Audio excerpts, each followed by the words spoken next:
tell where my head was at when you found me. Me and you went to hell and back just to find peace. Man, I thought I had everything. I was lonely. Så er vi kommet til Berlin. Eller jeg er kommet til Berlin. Det er fordi, at jeg skal mødes med Tøger nu. Han bor i Berlin i øjeblikket. Klokken er cirka 9 nu. Jeg skulle finde et morgenmad på en café eller noget.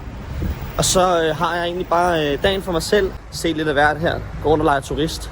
Så kommer Christoffer ned senere. Det ved Tøger ikke. Og så er planen, at vi skal surprise ham.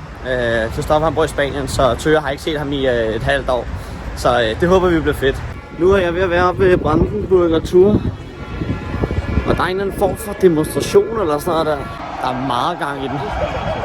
Det er fuldstændig sindssygt faktisk.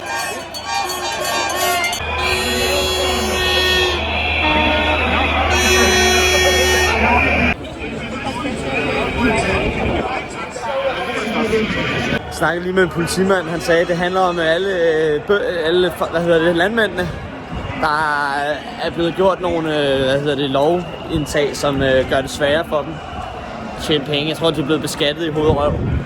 Og så har de taget alle deres traktorer og kørt midt ind i Berlin, og så demonstrerer de nu. Der er med en gang i den. Så er jeg lige kommet op på Airbnb. I går der sov jeg hjemme hos Tøger i hans lejlighed. Men eftersom Chris kommer og surpriser ham her senere, så har vi brug for et Airbnb. Så vi har lejet et Airbnb, Chris og jeg. Tøger tror jeg skal sove hos ham hele ugen, men det kommer ikke til at ske.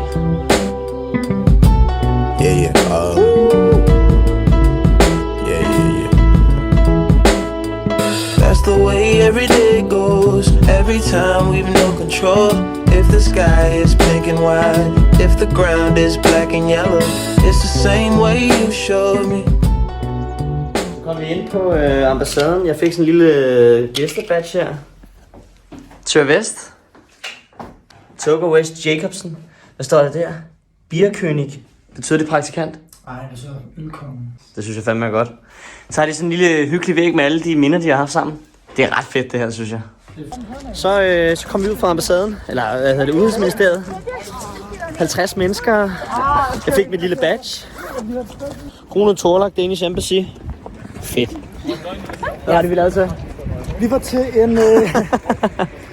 networking event hos Auswärtiges Amt, der er det tyske Federal Foreigner. Jeg havde lige fået charmement på dem til et event for et stykke tid siden, så jeg fik lov til at invitere lidt mennesker fra de nordiske ambassader. Og Rune Thorlak, one and only. Dr. Sami, han skulle med. Dr. Sami skulle med. Så jeg har stået minglet i 2 timer og snakket lort om, at jeg arbejder for ambassaden, og jeg læser international law og det ene og det andet. Jeg har bare stået og snakket lort. Jeg tror ikke, jeg har lovet så meget i hele mit liv, men det var sgu meget sjovt at prøve. Ja, det er skide godt. Så kom fætteren. Hvordan var det? Fætter! Tøger, han blev sgu taget med bukserne nede. Jeg glemte at filme det. Selvfølgelig ærgerligt. Det er en vanvittig god overraskelse. Kan du lige fortælle mig, hvorfor man ikke snakker om laks? Det kan jeg i hvert fald. Vi snakker med laks med norsk ambassade. Normalt er der en tradition for Norge, de står for noget laks. Det er sådan et stort intern-event, vi holder. Det er dårligt til. Det er de dårligt til. Vi fik muligheden for at have Stiksel Sushi som sponsor. Så vi danskerne og et par andre overtrumfede nordmændene. Christina derinde var skidesur. Hun er rejst op. Jeg troede, det var en joke. Nej, det er hun rejste op skidesur med. Hvis hun kunne, så ville hun slå et par af danskerne ihjel. Hun kan godt lide mig. Jeg er meget charmerende og sød. Men vi snakker reelt ikke om Norwegian salmon. Det er no-go. Det er Salmon Gate. Der var diplomater involveret for den danske. Skal vi snakke med nordmændene om det her? Det er for real, men det er det, der er sjovt. Det er det sjovt. Sidst, jeg tror vi 3 vi var på Fucker Trip sammen, der har vi måske gået i... Lad os være helt ærlig. 8. 9. klasse. Hvor det kun var os 3, højst sandsynligt. Det tror jeg. Det gode er, at vi kan ikke huske, hvornår vi sidst var på Fucker Trip, fordi det var en Fucker Trip. Det her det er en fætter guf, du ikke... Tøger har aldrig prøvet at være. Fætter guf. Det er en farlig trive. Det vil jeg glæde mig til. Vi skal have øllebajer. Men det... Jeg har ikke lyst til Heineken. Men den der Peroni. Det er der lige i for. Skal vi have en Peroni? Jeg synes faktisk, den smager rigtig godt. Altså, den er lidt anderledes end sådan en lys pizza, som jeg godt kan lide. Jeg synes, det er lækkert. Jeg synes også, den er lækker. Også smage altså, den er anderledes. Så er vi op og spille Superliga. Vi vi er kommet på... jeg har fandme glemt, hvad det hedder igen. Stock Exchange. Stock Exchange. Stock Exchange. Som vi så lige før, så kører der aktiemarkedet med drinksteder på baren. Vi kørte 3 Jägershots og 3 Berliner Pilsner. Ja, tak. Og Berliner Pilsner, de var lave. Det var 4 øje på stykket. Lav kurs. Lav kurs. Det er vi vilde med. Så det er 30 kroner for en stor bajer, ikke? Jeg står bare, det er sgu meget fedt. Det er sgu meget godt, ikke? Hvad så? Hvad sker der, mand? Situationen den er, at vi tager en ny bus mod Chaminade. Zoologischer Garten. Vi skal nu se på dyr. Klokken er 2:15 om natten, og vi vil gerne ind i zoo. Vi skal nu se pandaerne, mand. Ikke? Pandaerne, mand. Zoologisk have, de holder party. De holder afterparty, ikke? For dyrene. Selvfølgelig. Ja. Vi skal med. Prøv at, man har aldrig... stive chimpanser, det skulle åbenbart være the shit hernede i Berlin. Shit. Det skulle virkelig være fedt. Det er rent, de drikker, men vi gør. Ja. Tro det eller ej. Det er rigtigt. Og hvis der er noget... Hvis du ved noget sjovt, jeg har læst? Ja. Attraktionen, der er jo en fucking lækker gorilla i Japan. Ja. Har du læst Ja, det? hvor kvinder... Hvor det er fucked up. Der det er er fucked flere up. japanske kvinder, der begynder at besøge en zoologisk have, fordi der er en lækker gorilla. Det er fucked det er fucked up. Det viser jo bare... Menneskeligheden, måske. Ja, altså, det er jo fucked up.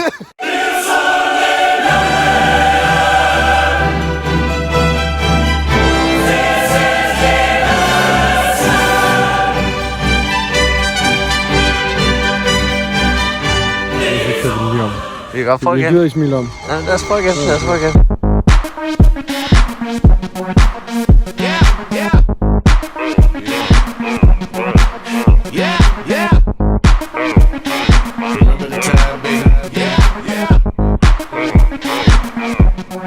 synes ikke, det er så koldt faktisk. Jeg synes faktisk, det er meget dejligt. Det er lidt rart lige at få lidt kulde i det. Ja. Jeg fik lige mavekramper i går og brækkede mig igen. Det er rigtigt. Alt hvad jeg havde spist og drukket i løbet af aftenen, det røg lige op, da vi kom hjem. Og det var faktisk ikke på grund af alkohol. Jeg ved godt, man tænker, at du har bare drukket dig fuld. Nej, det var, jeg lå og havde ondt i maven. Kristoffer var reelt bekymret, ikke? Og du har stadig ondt. Ja, jeg har stadig ondt i maven. Så nu har vi fundet en eller anden fed morgenmadscafé ting. Det ser meget godt ud, ikke? Så det glæder vi os til. Det er noget, vi fandt på TikTok. Så det har eddermame bare være godt. Det ser sgu meget godt ud. Det ser mega lækkert ud. Hvad sker der nu, så?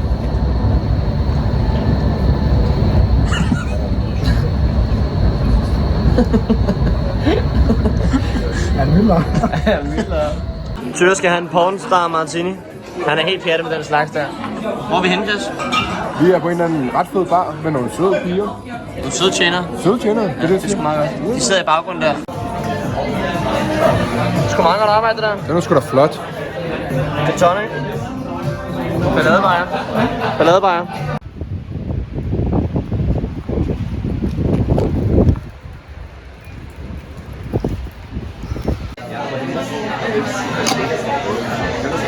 Nøj, den dufter godt, den her.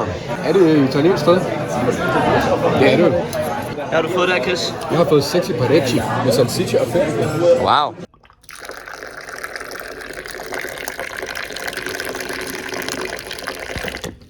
Så er det kaffe. I dag er den sådan sidste almindelige dag, vi har hernede. I morgen der skal vi nemlig hjem med flyveren ved en 12-tiden. Så Chris og jeg skal ud og lege dumme turister i dag. Vi skal se Berlinmuren og Checkpoint Charlie, og der er lidt at være.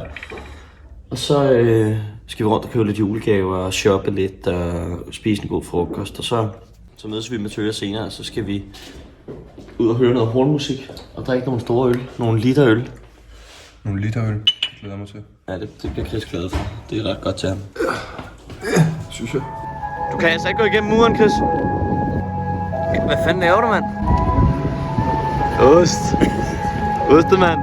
Ostemad. Ostemad.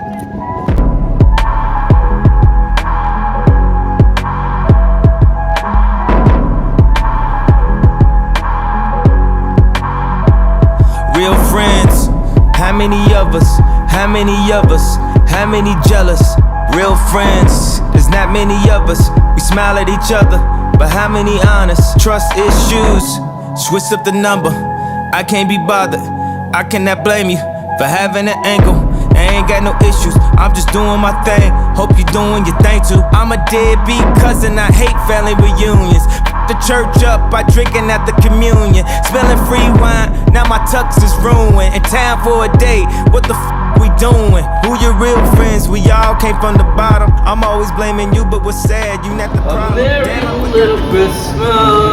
Så har vi fået sin lille gløb. Men Chris han skubbede lige til bordet, så der er lige gløb over det hele. Sygt lækkert. Gløb. Meget hyggelig julestemning. Der er god stemning, ja. It's not time, make a change. Just relax, take it easy.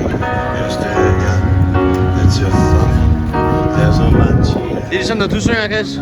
Præcis. Det er smukt.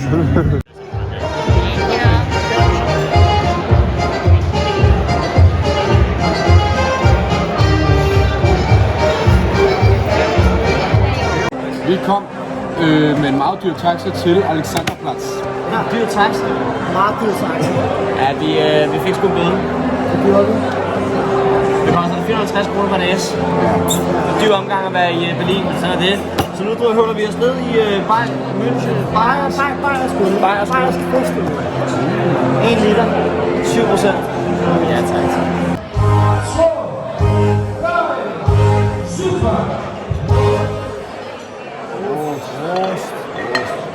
Så fik Fætter sin pølse. Er han glad nu? Og øl. Og en 1 liter selv. Meget godt, ikke? Prøv at kigge mig i øjnene.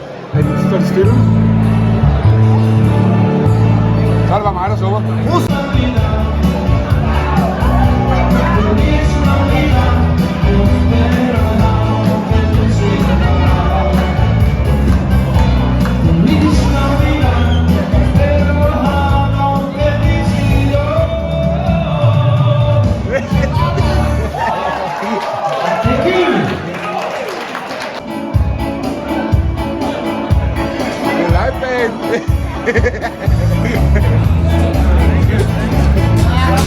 Feliz Navidad, Feliz Navidad, Feliz Navidad, prospero año y felicidad. I wanna wish you a Merry Christmas, I wanna wish you a Merry Christmas, I wanna wish you a Merry Christmas from the bottom of my heart. I wanna wish you a Merry Christmas. Weiß große Bier. Pizza. Meget imponerende, at han lige rykker den på tysk der. Han bor jo i Spanien. Man kalder mig jo, hvad det hedder, når man kan... Biblioteket. Hvad? Ja. Hvad fuck snakker du om? Så det vil være slut. Det har fandme været hyggeligt. Jeg skal lige nu på stationen. Central Station. Ja. Hauptbahnhof. Vi sagde farvel til Tøger i går. Han tager hjem lidt senere, fordi han lige skulle arbejde lidt. Og ja, så har det også bare været en tur med masser af regnvejr. Ja. Men det har sgu været meget hyggeligt, synes jeg. Nej, men det har været glad dag. Det har det. Det har det fandme. Så ses vi jo nok en eller anden gang, mand. Men have det godt. Auf Wiedersehen. Auf Wiedersehen.